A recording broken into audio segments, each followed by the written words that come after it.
Karena kenapa perlu kesehatan? Karena kesehatan ini ada berkaitan dengan tubuh. Mereka butuh tubuh untuk bisa dikendalikan by system. Yaitu dengan menggunakan teknologi yang kita kenal dengan digitalisasi. Hampir semua sistem sudah digital. Tinggal satu yang mereka sudah perhitungkan adalah tubuh manusia yang di dalamnya ada jiwa. Gitu. Ada jiwa. Nah, jiwa ini lah sebenarnya yang ingin mereka kendalikan supaya mengikuti kemauan mereka dan putusnya hubungan dengan Sang Ilahi. Lewat cara apa, Jenderal? Ya, lewat cara memasukkan partikel ke dalam tubuh supaya menjadi reseptor. Apapun dia punya cara. Ya, untuk menjadi reseptor sehingga partikel yang sudah masuk tadi akan merangkai diri seperti grafin oxide. Ya, dia bisa merangkai diri dan menjadi reseptor atau receiver maupun transmitter. Ya ibarat kayak radio lah. Iya. Mereka mau pasang, cuman pada tubuh manusia.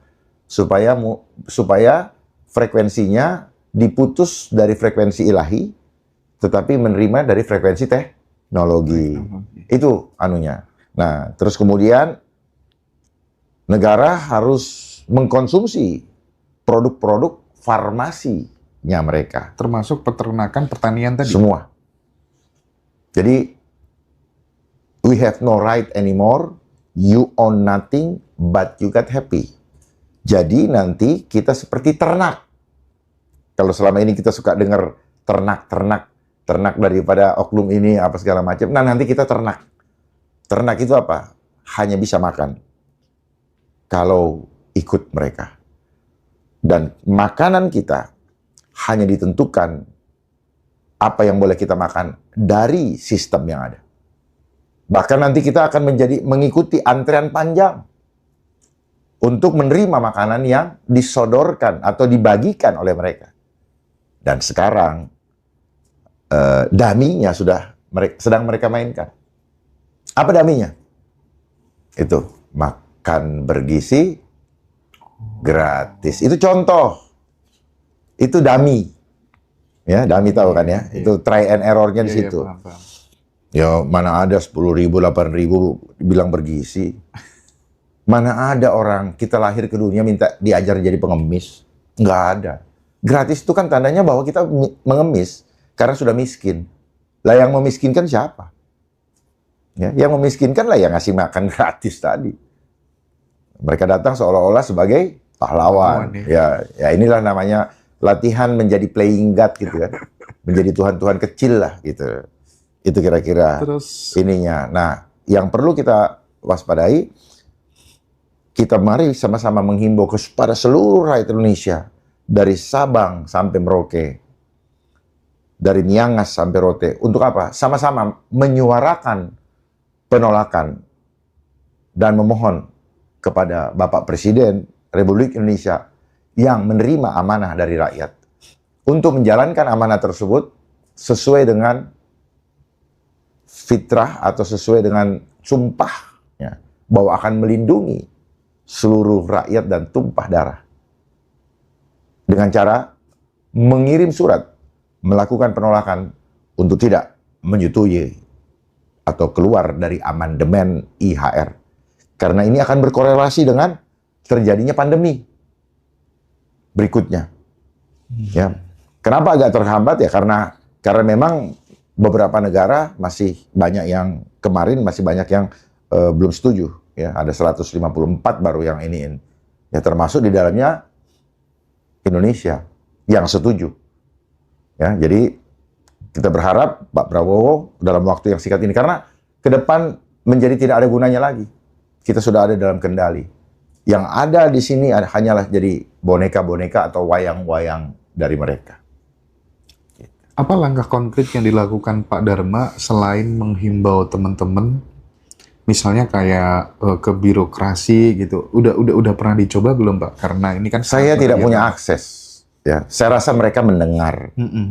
Cuman Iya, Pak. persoalannya, apakah mereka terketuk jiwanya? Gitu. Nah, yang repot kalau mereka justru menjadikan ini peluang untuk apa? Untuk memperkaya diri. Karena program ini tentunya ada anggaran. Itulah kenapa setiap pilkada, pilpres, yang dibicarakan programnya apa? Karena Betul. setiap program ini berkaitan dengan angka. Anggaran, angka. Makanya mereka selalu menciptakan sesuatu bangunan fisik, infrastruktur, supaya bisa menggelontorkan sejumlah dana dari anggaran yang, jadi untuk pembenaran bahwa anggaran ini dikeluarkan untuk itu. Gitu. Nah, seperti itu. Nah, apa yang terjadi selama ini antara satu bidang kementerian dengan kementerian lain maupun lembaga mengerjakan sesuatu yang akan bertemu di satu titik. Jadi semua ini bekerja untuk termanifestasinya, terwujudnya hidden agenda atau agenda tersembunyi yang sedang mereka rencanakan. Jadi singkat kata, mereka sedang membangun ekosistem. Mereka sedang membangun ekosistem. Oke, Gitu.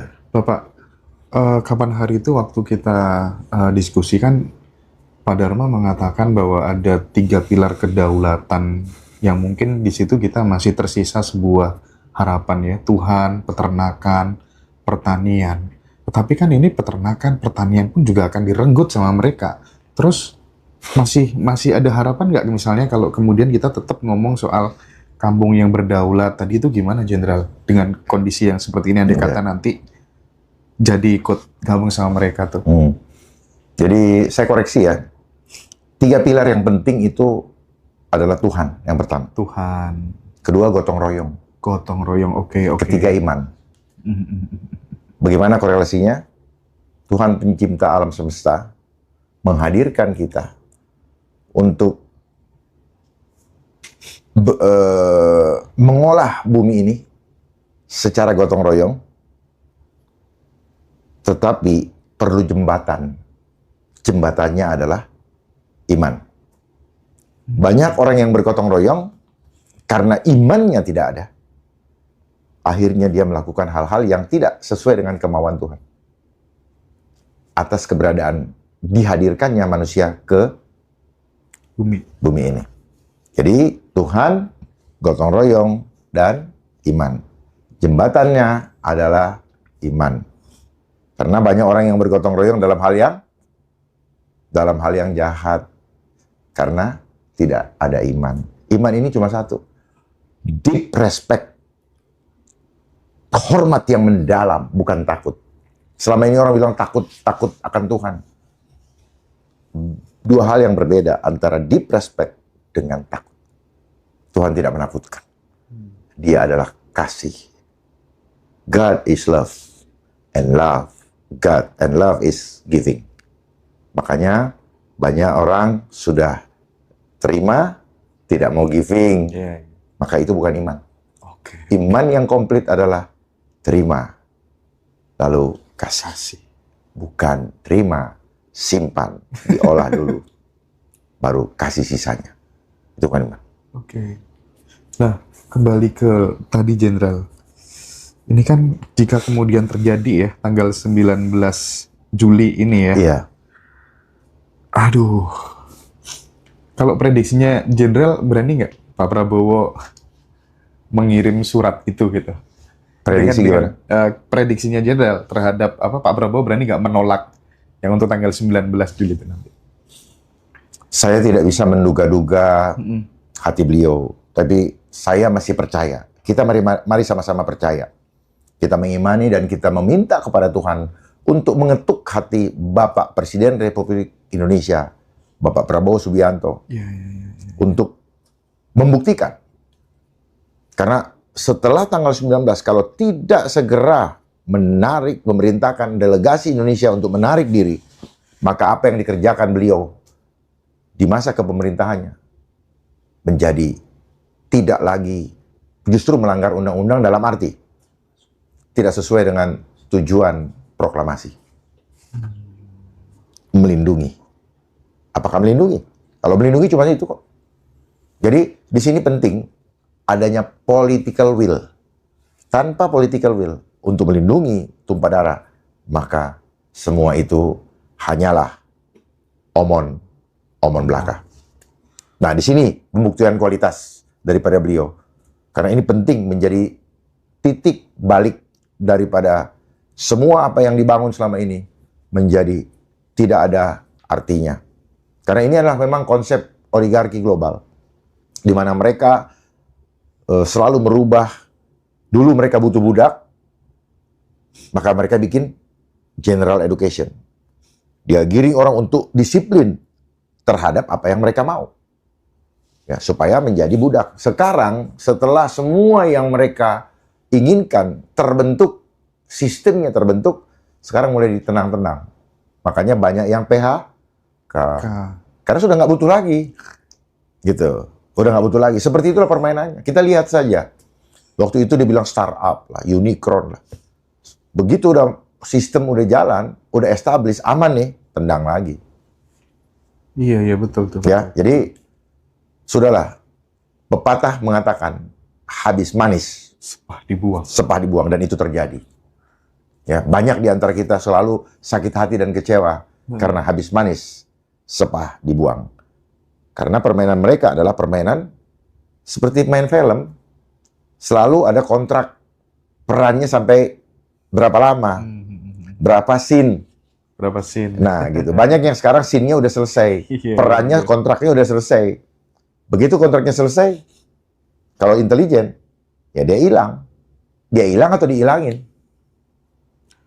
Gitu. Karena cover kan. Bahkan nama pun bisa di cover kok. Tapi kalau kembali ke konsep kampung berdaulat nih, yang digagas sama Jenderal ya.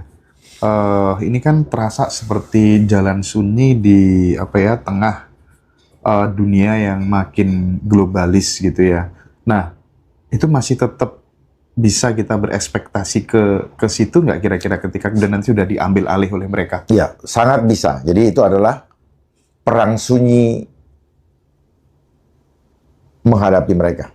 Itu adalah perang sunyi kita untuk menghadapi, perang senyap lah, untuk menghadapi mereka. Ya, karena perlu kita ketahui bahwa suksesnya agenda mereka sangat ditentukan oleh kita. Mereka sedang membangun ekosistem. Jangan justru keberadaan kita saat ini, keberadaan rakyat Indonesia dan semuanya, justru memperkuat ekosistem supaya segera terwujud rencana mereka. Jadi jangan memperkuat ekosistem seperti kerbau dicuci hidungnya. Yang ada, saya perhatikan, sebagian besar justru memperkuat ekosistem itu terjadi dengan bahasa, dengan kalimat suatu keniscayaan. Ya, karena memang sudah dikanalisasi, kita punya mind. Ya, makanya mereka buat istilah mindset. Your mind already setting by them. Gitu, Pak. Iya. Ya, saya mau Bapak gali gitu loh. Tapi gini, kalau misalnya kita kembali lagi soal kampung berdaulat, kan tidak semuanya bisa menjadi kampung aman. Tidak semuanya bisa menjadi kampung aman. Pasti ada dong syarat spiritual, syarat sosial, supaya kemudian kampung ini benar-benar bisa menjadi benteng terakhir kesadaran kita gitu. Ya, ini kan untuk tidak memperkuat ekosistem yang mereka buat. Ekosistem yang mereka buat adalah yang dari kampung ke kota. Supaya terjadi totalitarian dalam ya kayak ternak itu kan dikumpul, Bos. Dikumpul nanti. Ini ibarat ternak dikumpul supaya mudah diawasi. Iya. Dan makan tunggu jadwal. Gitu. Nah, bagaimana mengawasinya? Ya teknologi yang mereka gunakan. Ya, kenapa? Karena mereka menguasai teknologi tadi. Makanya yang tadi industri farmasi tadi. Itu. Jadi seperti itu, ya. Oke. Nah, bagaimana cara mereka mengontrolnya? Ya tadi, ya. Ya seperti yang rame-rame kita ingin urusan vaksin lah, ya. Urusan media, uang, energi, maupun makanan. Iya. Yang kita butuhkan apa? Makan. Untuk butuh makan, butuh uang. Untuk uang, butuh lapangan pekerjaan. Ya. Itulah kelirunya kenapa orang sekolah. Karena dia sangat tergantung untuk menjadi pengemis. Termasuk saya. Saya nggak ngerti kan. Karena kita berpikir bahwa ini adalah proses normal. Yang memang harus terjadi kepada setiap manusia yang lahir ke dunia. Betul. Padahal ini adalah sistem perbudakan. Ini ada teman-teman yang tanya, Jenderal.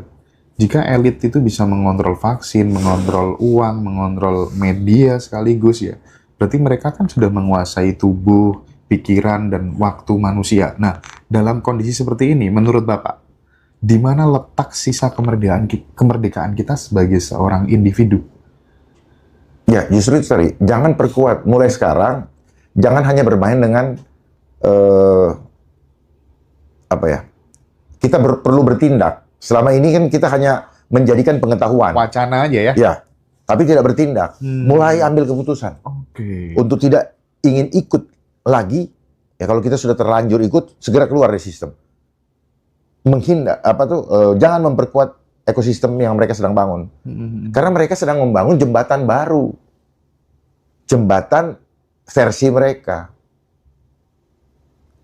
Oke. Mereka membangun jembatan versi mereka untuk supaya mereka berhasil menjadi playing God, berhasil melakukan playing God. Jadi mereka sedang membangun jembatan. Nah, jembatannya itu adalah digital. Digital ya? Digital, ya, digitalisasi. Sehingga mereka boleh di-scrub kan gitu. Oh, revolusi Indonesia 4.0 kan gitu kan. Ya di-scrub semua dalam satu sistem. Dan yang paling sulit adalah tubuh manusia. Dia bisa melakukan perlawanan. Karena apa? Ada jiwa yang masih dikendalikan signalnya oleh Sang Ilahi. Nah, ini yang mau dilumpuhkan. Iya. Lewat vaksin tadi. Sehingga tubuh manusia ada dalam kontrolnya mereka. Itu. Jadi penting jangan, apa yang kita lakukan yang kampung aman itu tadi adalah sekumpulan orang-orang yang tadi ingin bergotong royong. Ya, demi apa? Mempertahankan imannya kepada Tuhan. Gitu. Jangan terlalu berpikir muluk-muluk lagi dengan kenikmatan dunia yang selama ini sudah menina-bobokkan kita. Selama ini kita, ya saya ingin Mas Hendra paham ini, supaya Mas Hendra gali, jangan hanya ngasih pertanyaan saja. Siap. Tanpa sadar kita selama di sekolah, kita hanya diisi main, tapi jiwa kita kosong. Iya, Jenderal, bener banget. Jiwa kita tidak dihidupi, sehingga tubuh kita tidak mau melaksanakan. Itu sengaja diputus hubungannya. Sengaja. Ya. Yang harusnya terjadi adalah terintegrasinya body, mind, and soul. Soul-nya, dia pentingkan soul-nya karena tubuh ini bergerak berdasarkan soul. Dia hanya isi mind-nya. Makanya dibilang NATO, no action talk only, kebanyakan omong. Itulah yang dikatakan omon-omon. Gitu. Soul-nya bukan hati yang baik. Soul-nya bukan anak. Oleh sengaja, kenapa dia sengaja? Kekosongan jiwa akan membuat mind-nya berpikir apa ya yang bisa mengisi, yaitu materialistis, untuk mendapatkan kesenangan, kebahagiaan fana. Iya, iya. Dia nggak mikir fana apa enggak. Yang penting, waduh punya mobil baru, waduh punya rumah besar, waduh punya ini, waduh. Tetapi cepat bosan. Karena nggak ngisi. Iya, iya, iya. Paham ya? Karena nggak ngisi. Betul, betul, betul. Nah, disitulah perlu kita mengenal jati Jati diri. diri. Kenapa dibilang jati? Sejati. Kenapa dibilang sejati? Kenapa diambil kata jati? Sejati atau jati itu akar katanya jati. Jati. Ambil dari pohon Pohon jati. solid. Berdiri kokoh. Solid isinya. Nggak kopong. Selama ini kita dibikin Oh. Hampa akhirnya kan. kopong. Seperti pohon kangkung. Iya, iya, iya. Lebat. Luarnya. Tapi kopong. Kopong. Akarnya gampang cabut. Oke. Gitu. Terus kalau misalnya nih, gimana pun juga bagi orang tua yang sudah berkesadaran nih, kan punya anak-anak yang udah terlanjur masuk matrik kan, sekolah model kayak gitu. Apa yang bisa orang tua lakukan untuk treatment anak supaya kemudian jiwanya tidak kopong tadi? Sekarang begini, orang tuanya dulu dibenerin. Gimana dia mau treatment anak kalau dia sendiri masih kopong? Betul, betul. Ingat, sesuatu yang spiritual tanpa perbuatan fisik, radiusnya akan mengubah orang di sekitarnya. Disitulah pentingnya. Makanya logika itu hanya mengenal huruf Latin A sampai Z. Tetapi spiritual, ya, atau imajinasi, dia akan memahami hal-hal yang infinity, ya, tidak pernah putus, dan itu ada di dalam bait Allah. Kalau saya bilangnya bait Tuhan, itu ada di situ. Semuanya udah ada di dalam dia. Ada. Justru Tuhan yang tidak terlihat mata, dia hadir di dalam diri kita.